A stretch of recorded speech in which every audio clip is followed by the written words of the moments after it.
Meaning of herbaceous border. Herbaceous border. Herbaceous border. Herbaceous border.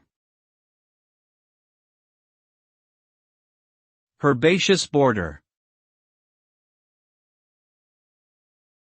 A herbaceous border is a type of garden design that features a mix of herbaceous plants, which are non-woody perennials that die back to the ground each year. These plants often have showy flowers and provide a range of colors and textures throughout the growing season.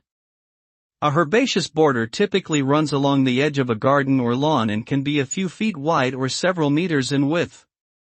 This type of garden design is popular in English and cottage-style gardens, and can create a beautiful and vibrant display of plant life.